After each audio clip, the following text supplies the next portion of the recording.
En fait, le fait de raconter ça au grand public, à la limite, en fait, j'ai honte de moi. Tu vois ce que je veux dire? Genre, j'ai honte de moi. Parce qu'il me donnait de l'argent.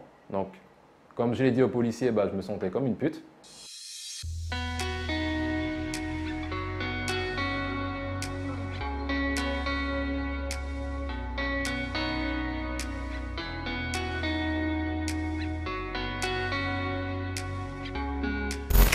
Bonjour, je m'appelle Nicolas, j'ai 19 ans et je suis le jeune qui a été victime d'agression sexuelle en Guyane par un prêtre.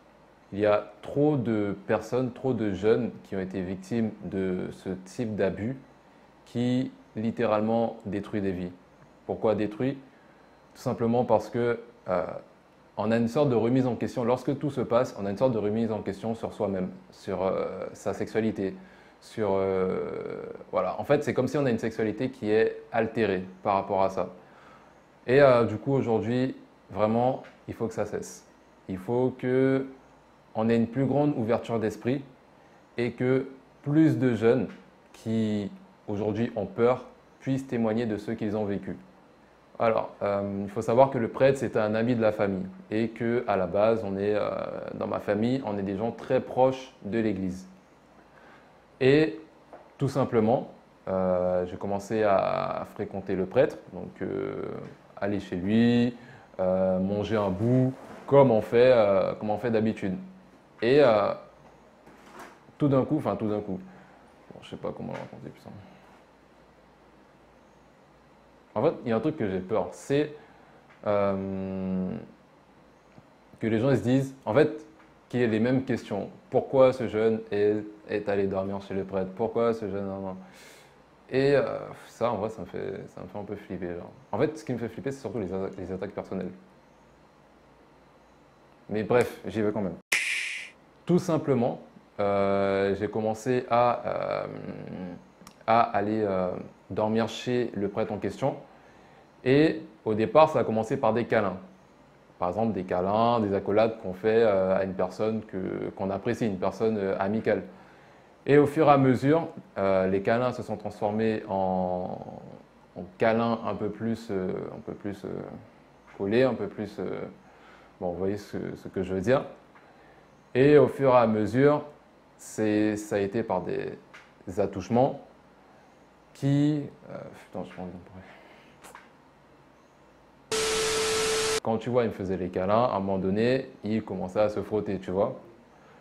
Ensuite, après, il a commencé à retirer son short et mon caleçon par la suite, tu vois. Et ensuite, ça terminait dans une chambre et c'était comme si on simulait le rapport sexuel, tu vois. Et tout se déroulait et moi, c'est comme si j'avais une sorte de sortie de corps. Tu vois ce que je veux dire? C'est comme si mon esprit, il disait, ok, ton corps est en train de subir une agression, mon gars, je ne peux rien faire, donc je vais te laisser vivre ta situation. Tu vois ce que je veux dire? Et moi, j'étais comme ça. Je faisais rien. J'avais aucune. C'est comme si j'avais aucun pouvoir. Et à un moment donné, ça c'était la dernière fois quand j'étais allé chez lui. Il habitait dans le nouveau quartier à Soula. Bon, à ce moment-là, on était à la phase où on retire le short. Moi, je gardais tout le temps mon caleçon et je lui demandais de garder son caleçon. Il voulait que je puisse, enfin, il voulait me faire une sodomie. Et à ce moment-là, j'ai refusé, clairement. Et lorsque tu me demandes de raconter, en fait, le fait de raconter ça au grand public, à la limite, en fait, j'ai honte de moi. Tu vois ce que je veux dire? Genre, j'ai honte de moi. Parce qu'il me donnait de l'argent. Donc, comme je l'ai dit aux policiers, bah, je me sentais comme une pute. En mode, je vais chercher mes sacs. Je vais aller prendre mon bet et puis directement, bon, je suis payé. Et voilà. Donc, oui, voici ce qui s'est passé. En fait, déjà, cette histoire-là me travaillait. Parce que je me dis que ce qui se passait avec le prêtre n'était pas normal. Le fait qu'un homme de à peu près 70 ans puisse se frotter sur moi et faire toutes ces choses sur moi, c'était pas normal.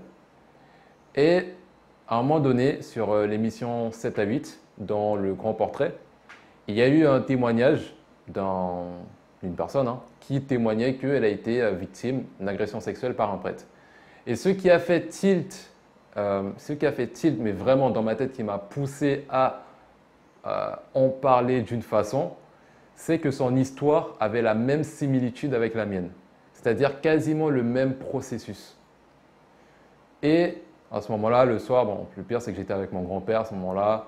On parlait normalement, sans que lui il le sache. Et le soir, en fait, j'avais même pas dormi. Et je me suis dit, il faut que je fasse quelque chose. Et c'est le lendemain, je me suis dit, c'est comme si déjà j'étais dans une prison et qu'il y avait la clé qui était là, que je pouvais prendre la clé. Et c'était à ce moment-là précis que je pouvais prendre la clé. Et la clé en question, c'est un statut WhatsApp que j'ai mis, que ma mère a vu et que par la suite, on a discuté tout simplement du fait que j'ai été victime d'agression sexuelle par un prêtre. À la base, oui. À la base, c'est comme lorsque vous allez voir un avocat pour une situation ou une affaire. Vous savez que cette personne a une certaine autorité. Vous savez que cette personne,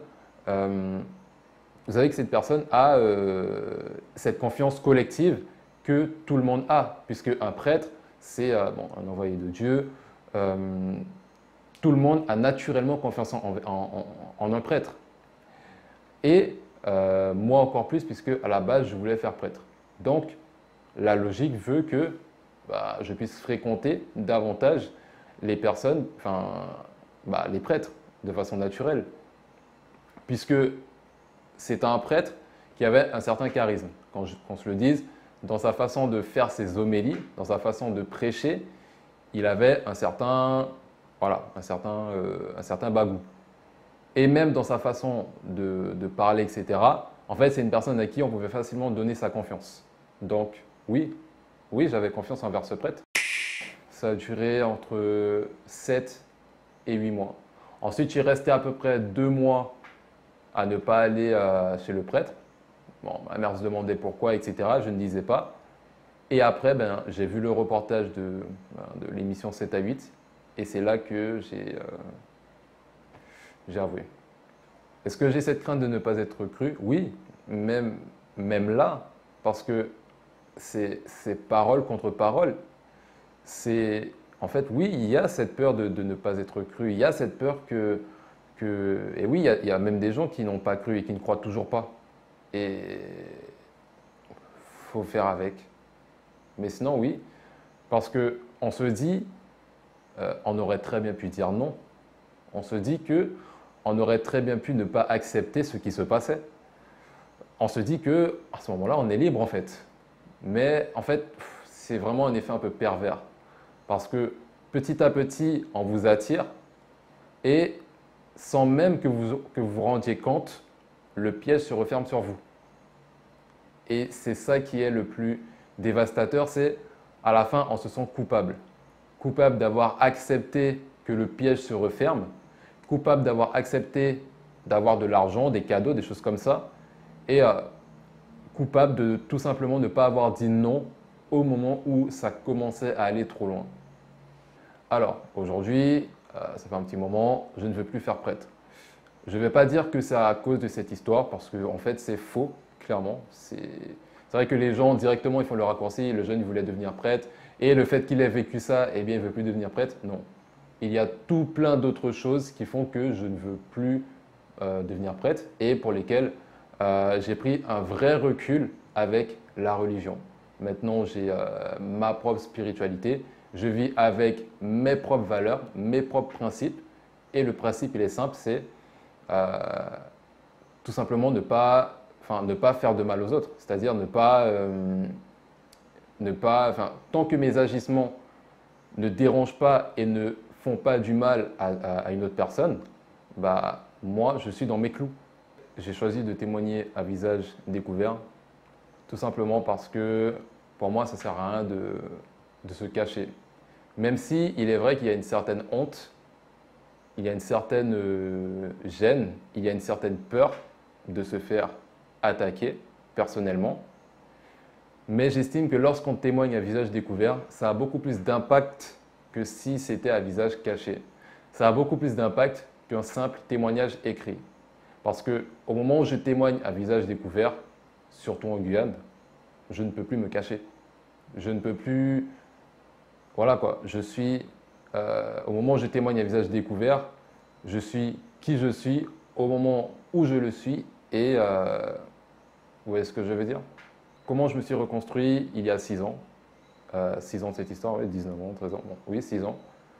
Rendez-vous chez le psy pour commencer et vivre sa vie dans le sens où accepter que cette histoire fasse partie de ma vie, parce que oui, cette histoire fait aujourd'hui partie de ma vie, et prendre, même s'il y en a très peu, prendre tout le positif qui s'en est déroulé. Et c'est quoi le positif? Le positif, il est simple.